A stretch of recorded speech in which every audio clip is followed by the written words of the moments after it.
지난 시간 바울은 갈라디아 성도들이 왜 다시 복음으로 돌아가서는 안 되는지 종과 아들의 비유를 들어서 설명을 했습니다. 오늘 말씀에서는 바울이 그들을 다시 믿음의 세계로 돌이키고자 목자와 양의 사랑의 관계성을 기초하여 설득하는 말씀입니다.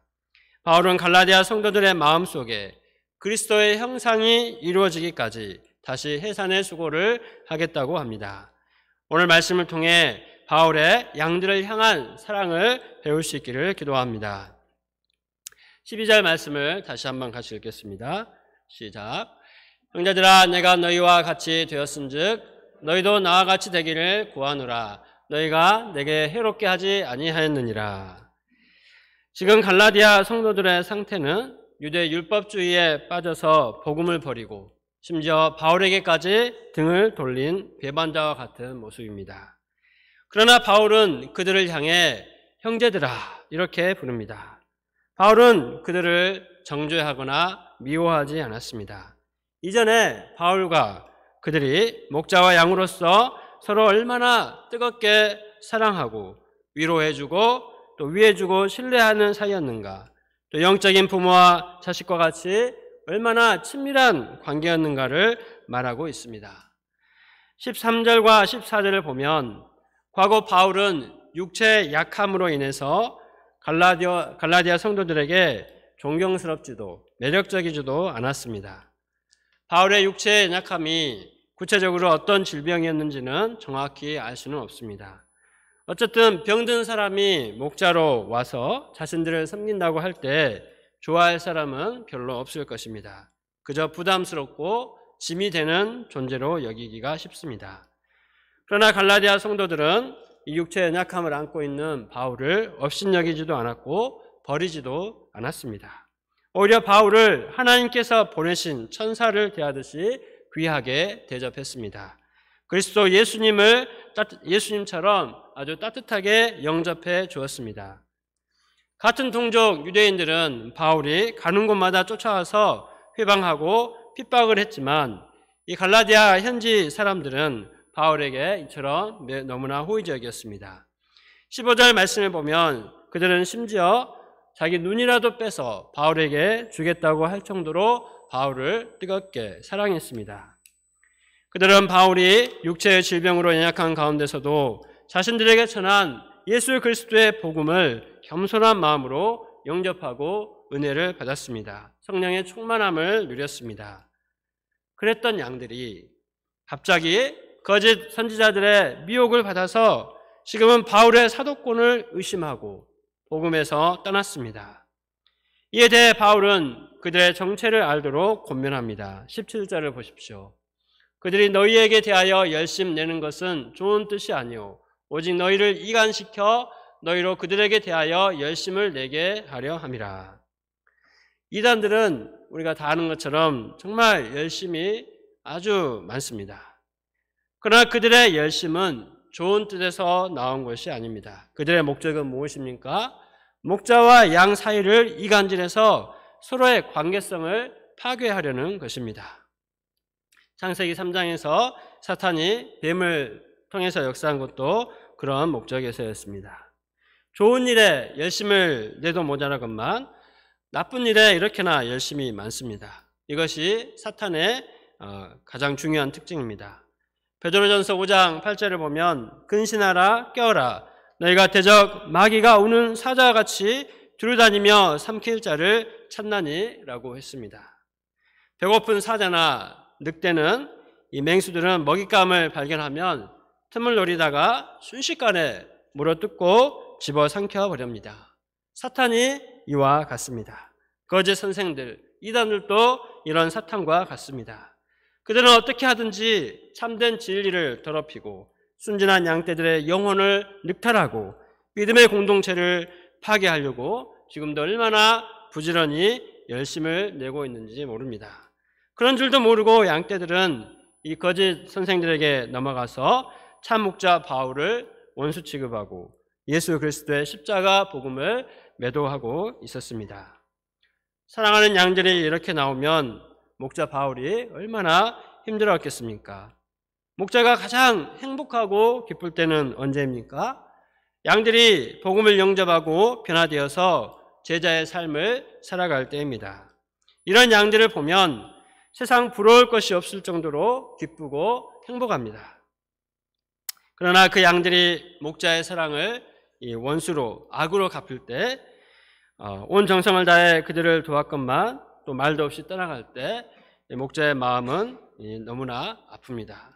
그래도 그냥 가기라도 하면 좀 나은데, 날선 발톱으로 목자의 가슴을 휘협하고 떠나가면 목자의 마음은 그야말로 천갈래 만갈래 찢어집니다. 저도 양들을 섬기면서 이런 일을 겪으면 힘든 마음을 극복하는 것이 결코 쉽지 않았습니다. 그러다 한 번은 더 이상 목자 생활을 할 수 없을 것처럼 너무나 괴롭고 힘들기도 했습니다. 목자 생활에 회의가 들고 의욕이 생기지 않고 더 이상 양들을 돕고 싶지 않게 됩니다. 영적인 소원이 있는 양을 만나도 저 양도 언젠가 가겠지? 이런 회의적인 마음 때문에 좋은 양을 보내셔도 마음이 잘 가지 않을 때도 있습니다. 그런데 바울은 어떠했습니까? 19절 말씀을 다 같이 읽겠습니다. 시작. 나의 자녀들아, 너희 속에 그리스도의 형상을 이루기까지 다시 너희를 위하여 해산의 수고를 하노니. 바울은 이렇게 이 배은망덕한 갈라디아 성도들을 향해서 나의 자녀들아, My dear children, 나의 사랑하는 아이들아, 이렇게 부릅니다. 바울이 아무리 그들이 자신을 가리켜서 원수처럼 대하고 목자 대하기를 이단자처럼 대해도 그들은 여전히 사도 바울에게는 영적인 자녀들이었습니다. 그리고 그들을 위해서 다시 해산하는 수고를 감당하겠다고 말합니다. 엄마가 아기를 해산할 때 그 고통은 죽음과도 같습니다. 남편은 옆에 있어도 도저히 그 해산의 고통을 이해를 못하죠. 나눠 가질 수도 없습니다. 한 영혼이 예수님을 믿고 하나님의 자녀가 되는 것도 이런 해산의 수고를 하는 것처럼 힘듭니다. 그런데도 다시 해산의 수고를 감당하는 것은 처음 일보다 훨씬 더 어렵습니다. 이미 다 한다고 생각하고 마음도 교만하고 완악해져 있는 양들을 다시 품고 섬기는 것은 여간 너무나 어려운 일입니다. 그래서 한번 마음이 떠난 양들을 다시 섬기기가 쉽지 않고 포기해 버리는 경우가 많습니다. 더 이상 서로 상처받지 말고 간섭하지 않는 것이 좋을 것 같습니다. 그러나 바울은 어떤 아픔과 수고의 대가를 치른다 할지라도 다시 그들을 해산하는 수고로 품겠다고 합니다. 어느 정도까지입니까? 그리스도의 형상이 그들의 마음에 새겨지기까지입니다. 겨우 목자와 양이 틀어진 관계성을 좋게 회복하는 정도가 아니라 양들의 마음에 그리스도의 형상이 이루어지기까지 다시 해산의 수고를 하겠다고 합니다. 바울이 어떻게 이렇게까지 할 수 있었을까요? 바울은 예수님을 그 누구보다 핍박하고 가슴 아프게 했던 장본인이었습니다.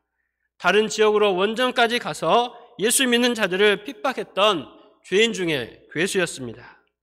그는 예수님의 손과 발에 수없이 대못을 박았던 죄인이었습니다. 그런데도 이런 원수 같은 죄인을 예수님께서는 심판하시거나 포기하지 않으셨습니다. 예수님은 끝까지 죄인 사울을 참아주시고 다메섹 도상에서 빛으로 만나 주셨습니다. 그 빛은 심판의 빛이 아니라 구원의 빛이었습니다. 미움의 불꽃이 아니라 사랑의 불꽃이었습니다.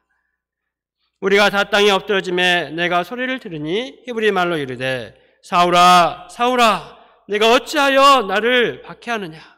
가시체를 뒷발길 하기가 내게 고생이니라. 가시체를 뒷발질하기가 내게 고생이니라. 이 말씀은 말이나 소가 뒷발질하다가 가시덩쿨을 차다가 신경질이 나면 계속해서 더 세게 뒷발질을 해서 피가 낭자하게 되는 것입니다. 바울은 과거에 그런 어리석은 짓을 계속 하고 있었습니다. 이때 하나님께서는 바울을 가만 놔두시지 않으셨습니다. 그렇게 하다 그냥 죽어라 이렇게 내버려 두지 않으셨습니다. 하나님은 그를 불쌍히 여기사 찾아와 주시고 그에게 구원의 손길을 내밀어 주셨습니다.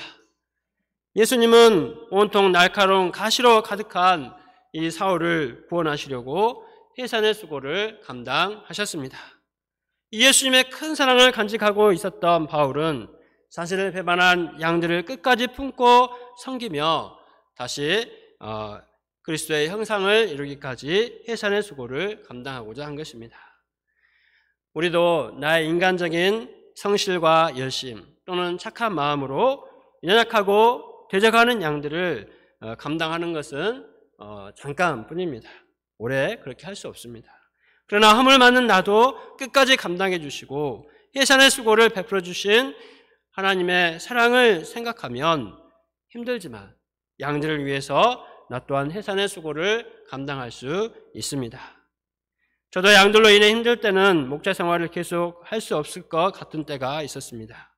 그러나 도저히 구원받을 만한 자격이 없고 더욱이 목자로서도 살 수 없는 비천한 자를 구원해 주시고 목자로 불러 써주신 하나님의 은혜를 붙들 때 어떠한 양도 감당할 수 있는 은혜를 주셨습니다. 그 은혜로 말미암아 아무런 상관도 없이 저에게 소리소리 지르며 반발하는 양도 품고 섬길 수 있는 은혜를 주셨습니다. 또 10년 가까이 취업 문제로 고통하던 자와 함께 아파하며 그를 위로할 수 있었고 날마다 그와 함께 말씀을 읽고 기도하며 또 취업하게 되는 하나님의 은혜를 체험하기도 했습니다. 올해는 어느 해보다 전도하는 것이 어렵게 느껴졌습니다. 그러나 전도자로서 부족하고 연약한 저의 모습을 하나님께 아뢰며 캠퍼스마다 한 영혼을 섬길 수 있게 해달라고 기도했습니다. 그럴 때 가을 학기에 복원대와 과교원에서 각각 한 영혼을 만나게 하시고 말씀으로 섬기도록 기도에 응답해 주셨습니다. 우리가 이처럼 죄로 인해 비천한 나를 감당해 주신 주님의 사랑을 기억하고 한 영혼을 끝까지 사랑하며 섬길 수 있기를 기도합니다.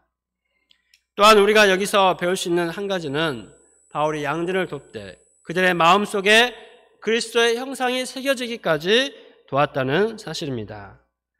우리는 보통 양들이 예수님을 만나서 거듭나고 예수님의 제자가 돼서 주님을 따르고자 결단을 하면 다 이루었다 하기 쉽습니다. 사실 이것도 쉬운 일이 아닙니다. 우리가 지금 섬기는 양들도 예수님이라도 좀 제대로 만나면 얼마나 좋을까 이런 생각이 우리 마음에는 너무나 간절합니다. 그러나 바울의 목표는 양들이 예수님 만나고 구원받고 거기서 끝나는 것이 아니었습니다. 그들이 예수님 믿고 따르는 정도가 아니라 그들 내면에 그리스도의 형상이 새겨지기까지 돕고자 했습니다.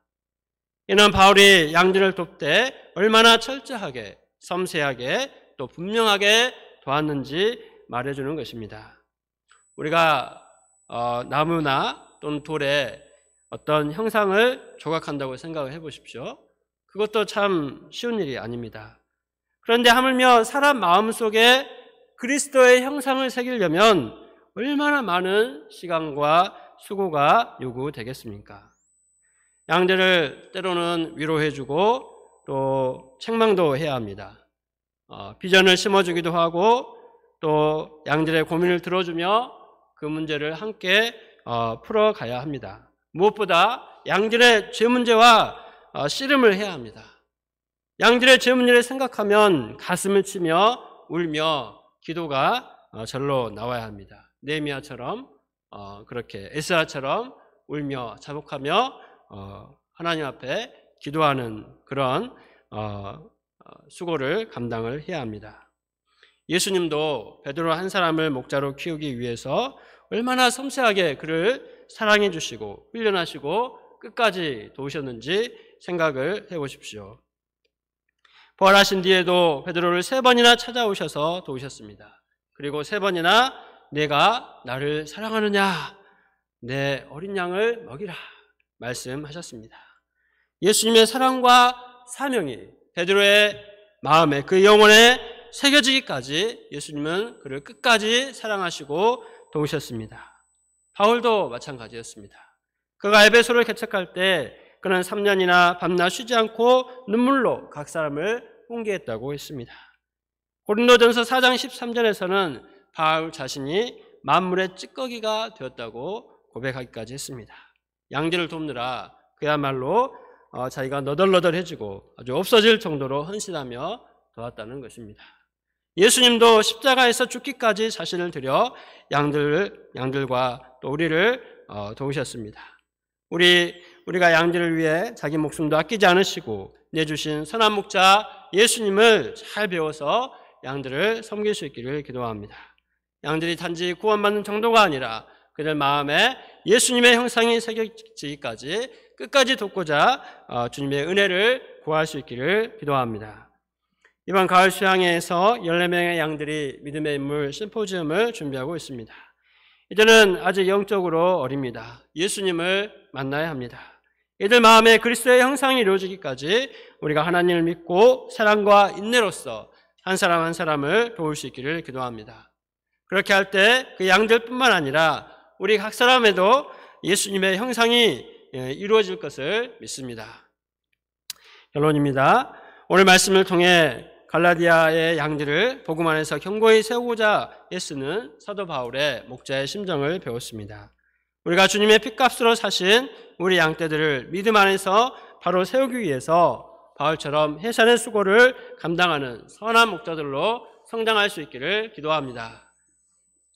기도하겠습니다.